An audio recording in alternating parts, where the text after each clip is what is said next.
Waalaikumsalam warahmatullahi wabarakatuh.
Ade Muhammad Khalid,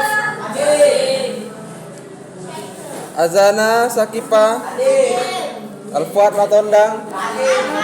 Kemana dia?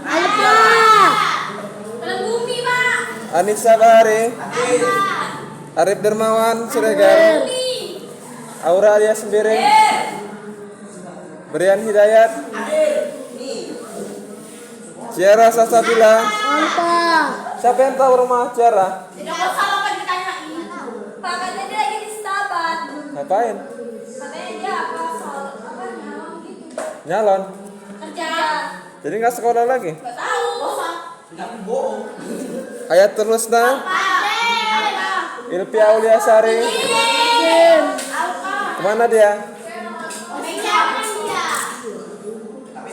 Keiza Syafani. Keizi Lutfia Balkis kemana? Dari hari apa ujiannya? Dari hari Senin. Dican Januar. Bumi. Dican ada? Ada. Ada yang dicar. Lydia. Lydia. Apa? Fahri. Nurdian. Ada. Rini Kismala. Ada. Ruli. Ada. Dipaldi. Tiara. Ada. Sylvia. Apa? Sivana. Izin. Arif silakan apa sempat tulisnya Arif. Soal untuk ujian. Buat siapa nih? Tolong Arif, dia pas suruh tulis Arif. Tolong Arif. Coba.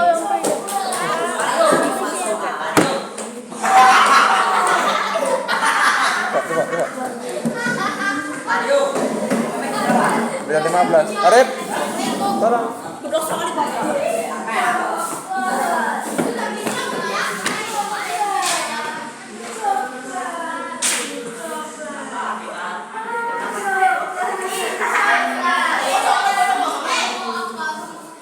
Udah sampai mana pelajaran kita? Udah sampai mana pelajarannya? Soal hari ini ya.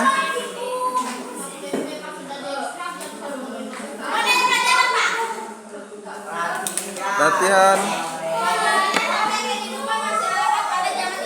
Soal sekarang.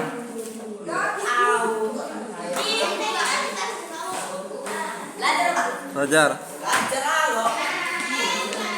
Jangan di video. Sampai sini. Ya soal sekarang ya. Kok pakai soal sih, Pak? Iya. Itu betul Bapak video. Betul, Pak. Oke, baik, di sini Bapak akan menjelaskan mengenai kehidupan masyarakat pada masa Islam di Indonesia. Yang pertama yaitu masuknya Islam ke Indonesia. Pendapat yang pertama menyatakan bahwa Islam masuk ke Indonesia pada abad ke-7 Masehi.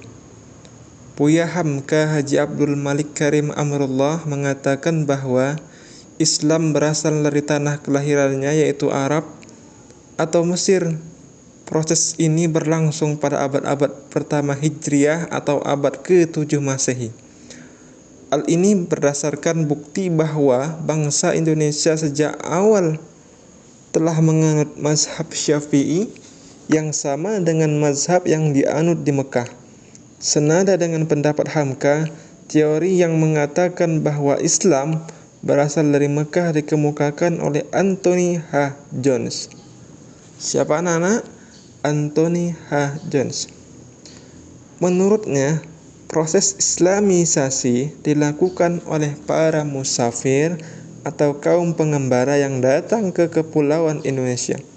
Bukti lain tentang masuknya Islam pada abad ke-7 Masehi ialah catatan dari dinasti Tang yang berjudul Sin Tang Su, yaitu sejarah dinasti Tang, menyebutkan bahwa pada 674 Masehi telah ada permukiman pedagang Arab di Polusi Barus pantai Sumatera. Pendapat yang kedua dikemukakan oleh Hussein Jaja Diningrat. Ia mengatakan bahwa Islam yang masuk ke Indonesia berasal dari Persia. Pendapatnya didasarkan pada kesamaan budaya dan tradisi yang berkembang antara masyarakat Persia dan Indonesia. Tradisi tersebut antara lain adalah perayaan 10 Muharram atau Asyura sebagai hari suci kaum Syiah atas kematian Husain bin Ali, seperti yang berkembang dalam tradisi Tabot di Pariaman, Sumatera Barat dan Bengkulu. Baik, selanjutnya pendapat yang ketiga. Pendapat yang ketiga ini bahwa Islam masuk ke kepulauan Indonesia berasal dari Gujarat sekitar abad ke-13 Masehi. Menurut Snook Hargrunge, para penyebar Islam di Indonesia berasal dari Gujarat, India. Pendapat senada dikemukakan oleh Moskut, ilmuwan Belanda, yang menyatakan bahwa Islam masuk ke Indonesia sekitar abad ke-13 sampai dengan 14 Masehi. Penentuan waktu itu berdasarkan tulisan pada batu nisan Sultan Malik As-Saleh yang berangka tahun 698 Hijriah atau 1297 Masehi. Mauqut melihat ada kesamaan batu nisan Malik As-Saleh dengan batu nisan yang ada di Cambai, Gujarat. Bukti lain tentang masuknya Islam pada abad ke-13 adalah catatan Marco Polo, pedagang Venesia yang singgah di Sumatera dalam perjalanan pulangnya dari Cina pada tahun 1292. Di sana dikemukakan bahwa Perlak merupakan kota Islam.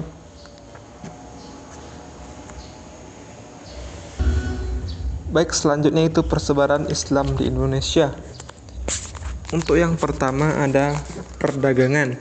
Kondisi geografis sebagai jalur pelayaran dan perdagangan membuat wilayah kepulauan Indonesia menjadi daerah pertemuan para pedagang yang tidak hanya orang-orang lokal tetapi juga bangsa lain seperti Arab, Persia, Cina, dan India. Mereka berdagang sambil juga menyebarkan agama Islam. Para pedagang tersebut biasanya bermukim atau bertempat tinggal sementara di daerah-daerah sekitar pelabuhan. Hal ini disebabkan mereka harus menunggu perubahan angin pada bulan-bulan tertentu yang memungkinkan mereka kembali ke negeri asalnya pada saat bermukim sementara. Inilah kemudian mereka menyebarkan agama Islam. Untuk yang B, pernikahan. Selain perdagangan, penyebaran Islam dilakukan melalui pernikahan. Para pedagang muslim yang menetap di sekitar pelabuhan banyak yang melakukan pernikahan dengan penduduk setempat. Dari pernikahan ini terbentuklah ikatan kekerabatan yang besar antara pihak laki-laki dan keluarga pihak wanita.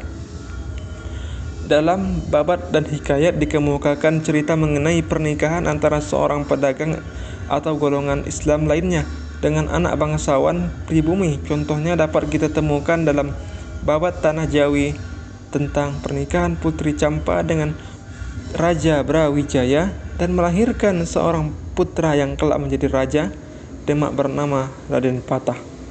Demikian juga dalam babat Cirebon disebutkan seorang ulama yang terkenal bernama Maulana Ishak yang berhasil menyembuhkan Raja Blambangan menikah dengan Putri Blambangan dengan melahirkan putra bernama Raden Paku yang kemudian dikenal dengan sebutan Sunan Giri. Selanjutnya yaitu pendidikan. Penyebaran Islam di Nusantara dilakukan juga melalui pendidikan. Para ulama dan guru-guru agama Islam mendirikan lembaga-lembaga pendidikan Islam. Lembaga pendidikan Islam yang dikenal pada waktu itu adalah surau, dayah, dan pesantren. Di tempat-tempat inilah para ulama mendidik santri tentang agama Islam. Bila telah selesai, para santri pulang ke kampung halamannya untuk berdakwah menyebarkan agama Islam kepada masyarakat di sekelilingnya. Contoh pesantren pada masa dahulu, pesantren yang dibangun oleh Sunan Ampel dekat Gresik dan pesantren yang dibangun oleh Sunan Giri di Gresik. Selanjutnya, kesenian. Penyebaran Islam juga dilakukan melalui pertunjukan seni seperti pertunjukan wayang kulit.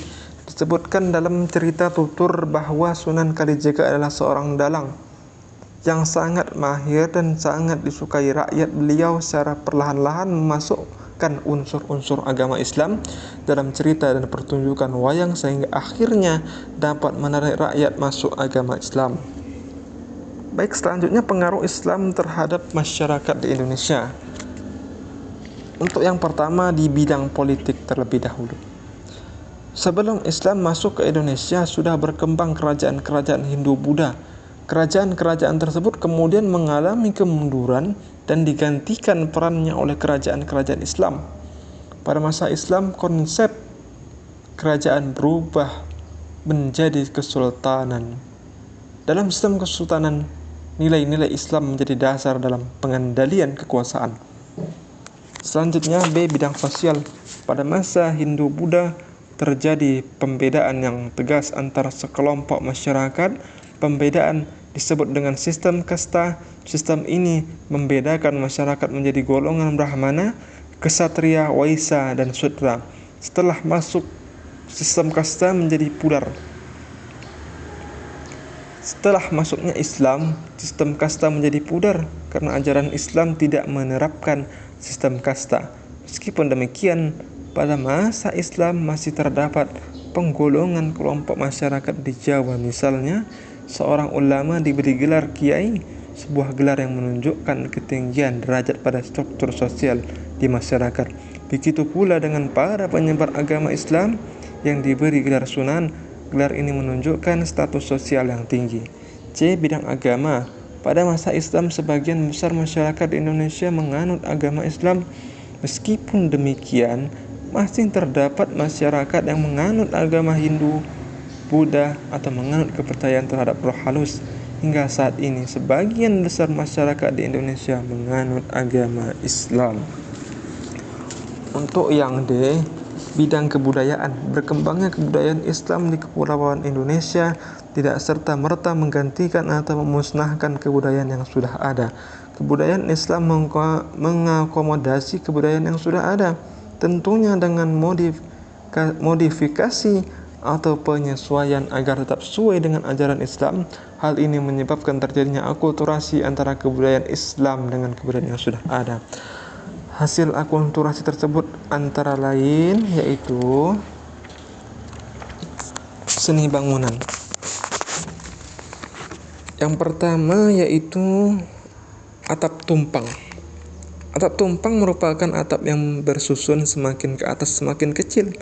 Tingkat yang paling atas berbentuk 5, jumlah tumpang itu selalu ganjil. Biasanya 3 atau 5 tingkat. Atap tumpang serupa dengan arsitektur Hindu. Atau atap tumpang sampai saat ini masih banyak kita temukan di Bali. Namanya Mero dan khusus digunakan sebagai atap bangunan-bangunan suci di dalam pura. Contoh masjid yang menggunakan atap tumpang adalah Masjid Demak dan Masjid Banten. Kemudian menara. Menara merupakan bagian bangunan masjid yang berfungsi untuk mengumandangkan azan ketika waktu sholat telah tiba pada Masjid Kudus. Bentuk menara mirip sekali dengan bentuk bangunan Candi Jawa Timur yang telah diubah dan disesuaikan penggunaannya dan diberi atap tumpang. Selanjutnya yang terakhir yaitu makam. Pembangunan makam bagi sebagian umat Islam di Indonesia dianggap sebagai bentuk penghormatan kepada orang yang telah meninggal dunia. Di Indonesia masih banyak ditemukan makam yang terletak di bukit atau dataran tinggi. Misalnya saja makam Sunan Gunung Jati di Gunung Sembung atau kompleks pemakaman Raja-Raja Mataram di Imogiri. Makam-makam yang terletak di tempat-tempat tinggi atau di atas bukit masih menunjukkan kesinambungan tradisi yang mengandung unsur kepercayaan kepada roh nenek moyang dan merupakan bentuk perwujudan pendirian punden berundak megalitik. Selanjutnya yaitu seni ukir. Seni ukir yang berkembang pada masa Islam merupakan modifikasi dari masa sebelumnya.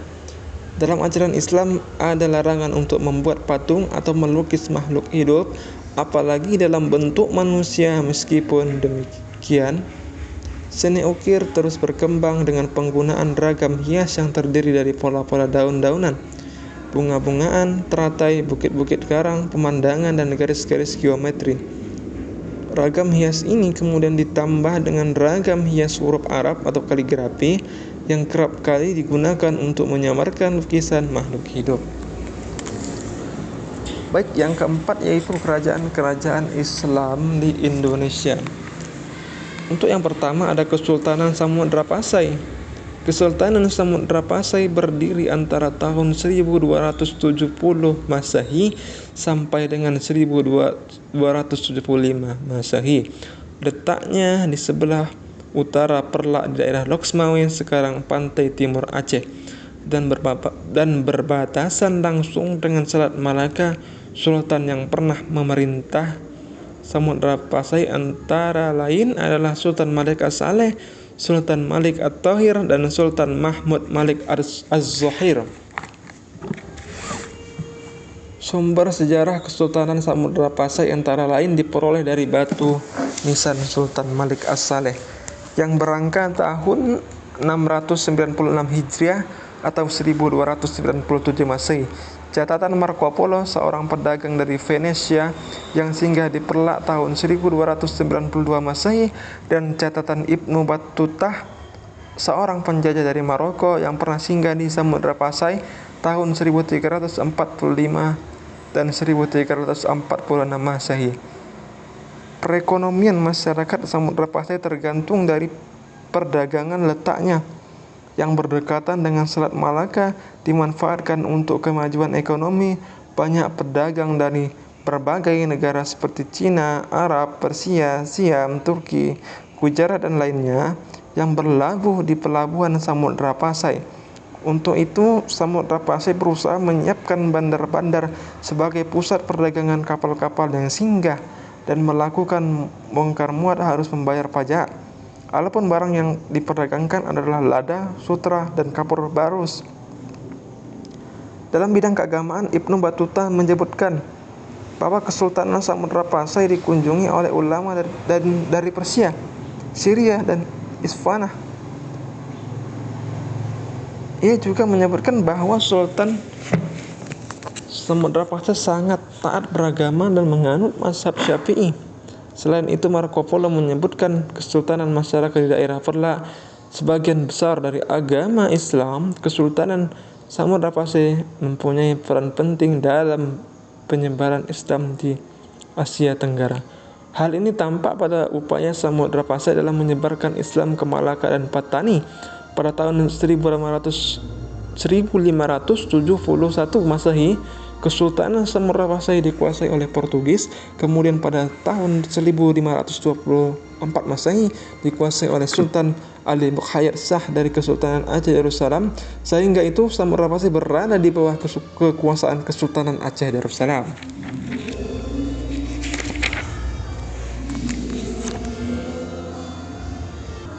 Baik, selanjutnya peninggalan sejarah masa Islam di Indonesia. Yang pertama ada masjid. Masjid merupakan tempat ibadah orang-orang Islam. Masjid merupakan peninggalan masa Islam di Indonesia. Contohnya adalah Masjid Demak, Masjid Ampel, Surabaya, dan Masjid Banten. Selanjutnya yang kedua ada keraton. Keraton itu ialah tempat kediaman raja atau istana raja. Di tempat ini seorang raja mengendalikan pemerintahan kerajaannya. Dengan demikian keraton berfungsi sebagai pusat pemerintahan dan tempat tinggal raja. Keraton yang termaksud peninggalan masa Islam antara lain yaitu Keraton Surakarta, Keraton Yogyakarta, Keraton Kanoman di Cirebon, dan Istana Maimun di Sumatera Utara. Baik, yang ketiga yaitu makam. Makam kuno peninggalan masa Islam umumnya terdiri atas jirat atau kicing, nisan, dan cungkup. Jirat adalah bangunan yang terbuat dari batu dan tembok yang berbentuk persegi panjang. Nisan adalah tonggak pendek yang terbuat dari batu yang ditanam di atas gundukan tanah sebagai tanda kuburan. Kemudian cangkup adalah bangunan mirip rumah yang berada di atas jirat. Contoh di makam kuno bercorak Islam yaitu makam Maulana Malik Ibrahim di Gresik, makam Fatimah binti Maimunah di Leran Gresik, makam Sultan Malik As-Saleh di Pasai Aceh, dan makam Sultan Mataram di Imogiri. Kemudian kaligrafi. Kaligrafi adalah melukis indah dan disusun dalam aneka bentuk menarik dengan menggunakan huruf Arab. Dalam dunia Islam, kaligrafi terdiri atas petikan ayat-ayat suci Al-Quran. Bentuknya beraneka macam, dari yang sederhana berbentuk tulisan mendatar sampai bentuk yang rumit seperti sebuah lingkaran, segitiga, atau membentuk suatu bangun tertentu seperti masjid beraneka ragam hias. Ya. Udah siapkan ya.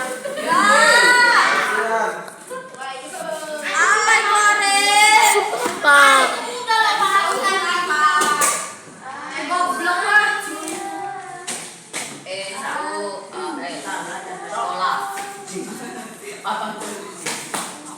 Lama deh.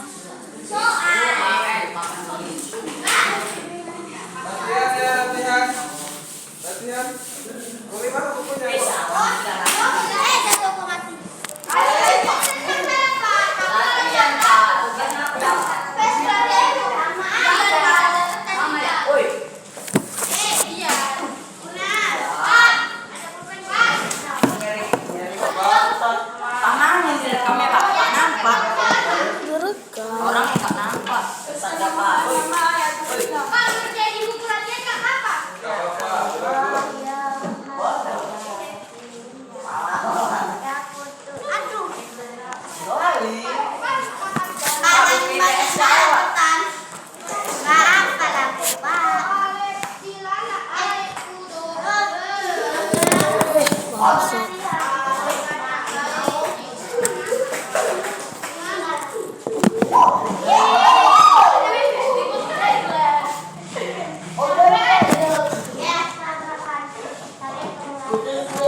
Pak goyang loh Pak, bisa loh, saya mau nulis juga loh. Lima aja ya.